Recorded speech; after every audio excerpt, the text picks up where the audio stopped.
मित्रों, मोहिंदर अमरनाथ एक ऐसे बैट्समैन थे जिन्हें दुनिया का best batsman to play fast bowling ये माना जाता है, और best batsman to play the express fast bowling ये खिताब इन्हें जो है दुनिया के सबसे खूंखार तेज़ गेंदबाजों ने ही दिया है।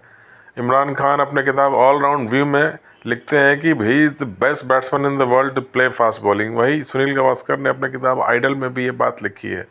इसके अलावा उस ज़माने के खूंखार तेज गेंदबाज जैसे कि मैल्कम मार्शल, जेफ थॉमसन ने भी अपने बुक में कहा है कि मोहिंदर अमरनाथ के पास जो एक टेक्निक है और जो दर्द सहने की एबिलिटी है तेज़ गेंदबाजी खेलने में, वो आज के समय दुनिया में किसी बैट्समैन के पास नहीं है। इन्होंने जो उस ज़माने में जब बाउंसर पर रिस्ट्रिक्शन नहीं होता था, तब तेज़ गेंदबाजी को खेलने के लिए अपनी टेक्निक में काफ़ी हद तक जो है उसमें कुछ मॉडिफिकेशन किया है।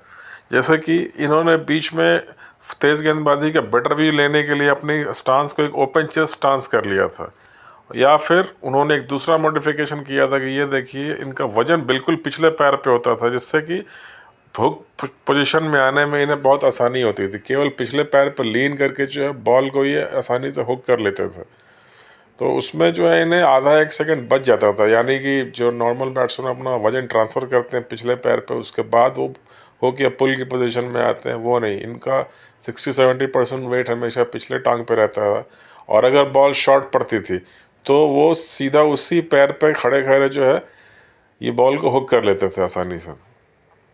तो इन्हें इसलिए जो है best batsman in the world माना जाता था फास्ट बॉलिंग के लिए। इनका जन्म 1950 यानी 1950 में 14 सितंबर को हुआ था पंजाब के पटियाला में। इनके पिता लाला अमरनाथ भी जो है आज़ाद भारत के पहले कैप्टन थे। लाला अमरनाथ इंडिया के कैप्टन रहे। इनके भाई सुरेंद्र अमरनाथ ने भी इंडिया के लिए क्रिकेट खेली है, यानी कि इनकी पूरी फैमिली स्पोर्ट्स के लिए समर्पित रही है। मोहिंदर अमरनाथ 1969 में इंडिया टीम में खेलने के लिए सेलेक्ट हुए थे, और उन्होंने ऑस्ट्रेलिया के अगेंस्ट में अपना डेब्यू किया। हालांकि पहले सीरीज़ के बाद इन्हें 4-5 साल वेट करना पड़ा। 1974 में दोबारा ये जो है इंडिया टीम में सेलेक्ट होता है। तेज़ गेंदबाजी में इन्हें इतनी महारत हासिल थी कि हम समझ सकते हैं कि इन्होंने अपना जो पहला सेंचुरी स्कोर किया था वो ऑस्ट्रेलिया के पर्थ यानी वाका WACA western Australia cricket association, जो पर्थ का जो क्रिकेट ग्राउंड है उसे वाका भी बोलते हैं, वो दुनिया की फास्टेस्ट एंड बाउंसिएस्ट पिच मानी जाती है। वहाँ पे इन्होंने अपना पहला सेंचुरी बनाया था, जिसमें कि जेफ थॉमसन और डेनिस लिली जैसे खूंखार तेज़ गेंदबाज मौजूद थे। उसके बाद से जो है ये इंडिया टीम में एक रेगुलर फीचर रहने लगे, मेन स्टे बैट्समैन बन गए मिडिल ऑर्डर के लिए। इनकी सबसे यादगार सीरीज़ 1982-83 की है। वो सीरीज़ कौन भूल सकता है, जब इंडिया पाकिस्तान गई थी क्रिकेट खेलने। 6 टेस्ट मैच की सीरीज़ थी और इंडिया जो है 3-0 से टेस्ट सीरीज़ हार के आई थी, जिसमें इमरान खान ने 6 टेस्ट मैच में 40 विकेट लिए थे। Imran Khan was at his lethal best, वो अपने बॉलिंग के पीक पे थे, और उस 40 विकेट में जो है उन्होंने इंडिया के सारे टॉप बैट्समैन को एक लाइन से आउट किया था।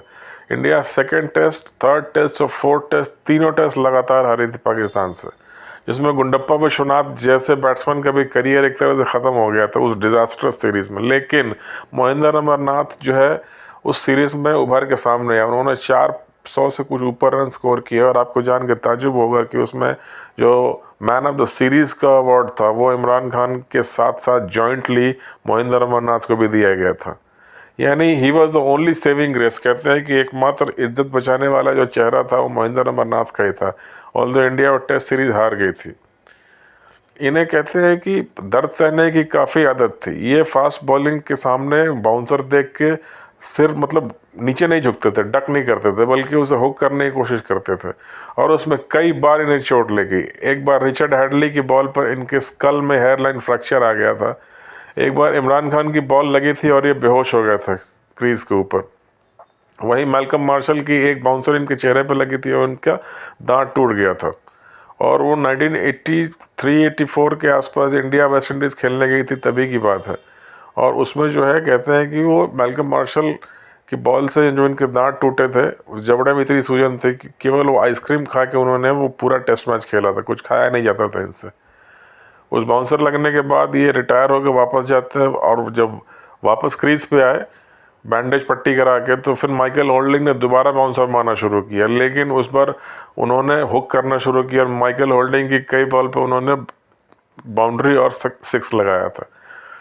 तो इससे इनकी वो सारे तेज़ गेंदबाज मार्शल, होल्डिंग यही कहते हैं कि इसके जैसा बैट्समैन जो तकलीफ सहने वाला और इतना निडर, इतना साहसी बैट्समैन हमने अपनी ज़िंदगी में नहीं देखा। इसीलिए इनका एक इमेज से बन गया था कि best batsman in the world to play fast bowling उस ज़माने में।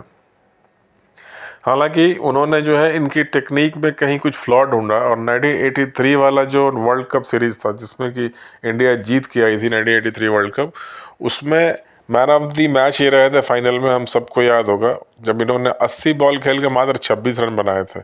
ऑल्दो इनकी इनिंग बड़ी स्लो थी, लेकिन जो है उसने एक स्टेबिलिटी दिया इंडिया को कम से कम 183 तक पहुंचने के लिए। हालांकि उस फाइनल में श्रीकांत टॉप स्कोरर थे, लेकिन बाद में इन्होंने जो 3 विकेट लिए थे उससे जो है मैच इंडिया के फेवर में पलट गया। यहाँ तक कि लास्ट विकेट भी महेंद्र अमरनाथ ने लिया था जब उन्होंने माइकल होल्डिंग LBW आउट किया और इंडिया वर्ल्ड कप जीत गया था। उसके तुरंत बाद वेस्ट इंडीज़ इंडिया आई खेलने के लिए और उसमें भी एक तरह से ब्लैक वॉश हो गया था। इंडिया वो टेस्ट सीरीज़ बुरी तरह से हारी थी और अमरनाथ उसमें उस टेस्ट सीरीज़ में 6 इनिंग में केवल 1 रन बना पाए थे। उसमें इनका स्कोर था 0-0-0-1-0-0, जिसमें से कि 3 बार माइकल होल्डिंग ने इन्हें आउट किया 0 पे। उसके बाद इन्हें टीम से निकाल दिया गया, लेकिन इन्हें इंडिया कम बैक मैन भी कहा जाता है। जितनी बार भी इन्हें टीम से निकाला गया, ठीक 1-2 साल के अंदर ये वापसी कर लेते थे, क्योंकि डोमेस्टिक क्रिकेट में इनकी परफॉर्मेंस इतनी धांसू, इतनी शानदार होती थी कि मजबूरन इन्हें इंडिया टीम में लेना पड़ता था। सेलेक्टर इन्हें निगलेक्ट नहीं कर पाते थे। इन्होंने डोमेस्टिक क्रिकेट में ज़्यादातर 1969 से लेकर 74-75 तक पंजाब के लिए खेला, फिर 75 से लेकर 83-84 तक फिर दिल्ली की टीम के लिए खेलते रहे। बीच में इन्होंने एक आध सीज़न बड़ौदा के लिए भी डोमेस्टिक क्रिकेट खेली। और अगर ये 1988-89 में इन्होंने लास्ट बार जो है इंटरनेशनल क्रिकेट खेला, और जब वेस्ट इंडीज़ की टीम इंडिया आई थी खेलने 1988 में, उसके बाद इन्होंने क्रिकेट को अलविदा कह दिया। जिसमें कि 1988 वाले ढाका में एशिया कप फाइनल में इनकी बड़ी शानदार इनिंग रही थी, जिसमें इंडिया ने चेज करके पाकिस्तान से वो मैच जीता था। महेंद्र अमरनाथ अगर ओवरऑल इनका करियर देखा जाए तो इन्होंने 20 साल में केवल 69 टेस्ट मैच खेले हैं, जिसमें इन्होंने 4300 रन बनाए और उसमें 24 हाफ सेंचुरी और 11 सेंचुरी रही। और इनका जो बैटिंग एवरेज रहा है वो 42 रन्स का रहा है। यानी कि दोस्तों आप जानते हैं जैसे कि 40 रन से ऊपर अगर किसी के करियर में एवरेज रहता है तो वो टॉप ऑर्डर बैट्समैन नहीं माना जाता है। 40-50 के ऊपर वाले जितने एवरेज है वाले बैट्समैन है वो बहुत ही बड़े नाम वाले बैट्समैन आपने देखा होगा, जैसे Virat Kohli, Sachin Tendulkar, Sunil Gavaskar, Brian Lara, Vivian Richards और भी कुछ होंगे। तो इन जैसे बैट्समैन के जो टॉप बैट्समैन है वर्ल्ड के, उन्हीं का एवरेज 50 के ऊपर रहता है या 40 के ऊपर जनरली मानते हैं क्रिकेट में। 40 और 30 के बीच में मिडिल ऑर्डर बैट्समैन और 30 से नीचे फिर ऑलराउंडर या लोअर ऑर्डर बैट्समैन, ऐसा एक मतलब एक मान्यता है क्रिकेट में। तो इसके अलावा उन्होंने 85 वनडे मैचेस भी खेले हैं, जिसमें उन्होंने 19 रन बनाए हैं। वनडे में इनका एवरेज रहा है 30 रन का, जिसमें से कि इन्होंने 2 सेंचुरी भी बनाई है वनडे में।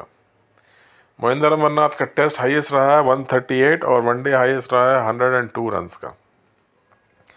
इनके बारे में एक और बात है कि कहते हैं कि ये बड़े स्ट्रेट फॉरवर्ड थे, क्रिकेट बोर्ड से इनकी बनती नहीं थी।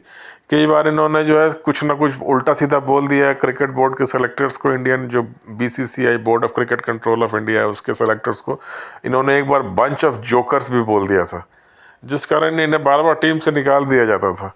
लेकिन फिर ये डोमेस्टिक क्रिकेट में रणजी ट्रॉफी में इतनी इनकी ज़बरदस्त परफॉर्मेंस होती थी कि इन्हें नज़रअंदाज करना मुश्किल होता था और इन्हें वापस अगले साल या 1-2 साल के अंदर इन्हें टीम में लेना पड़ता था। तो इसी कारण ये 20 साल में जो नंबर ऑफ टेस्ट मैच है केवल 69 ही है। इमरान खान ने अपने ऑलराउंड व्यू में लिखा था कि अमरनाथ एक ऐसा बैट्समैन था जो कि मुझे लगता है कि काश वो शुरू से लेके एंड तक 20 साल तक लगातार खेलता है इंडिया के लिए। लेकिन कुछ इनकी डिफरेंसेस होती थी बोर्ड के साथ, या कभी फॉर्म ख़राब होता था तो ये टीम से बाहर हो जाते थे। तो ये थी कहानी इंडिया के एक अनूठे और सबसे साहसी best fast bowling player Mohinder Amarnath की। अगर मेरा वीडियो अच्छा लगा हो तो प्लीज़ मेरे वीडियो को लाइक कीजिए, मेरे चैनल को सब्सक्राइब कीजिए और लोगों के साथ शेयर भी कीजिए, ताकि मैं इसी तरह की इंटरेस्टिंग नॉलेज वाली वीडियो लेके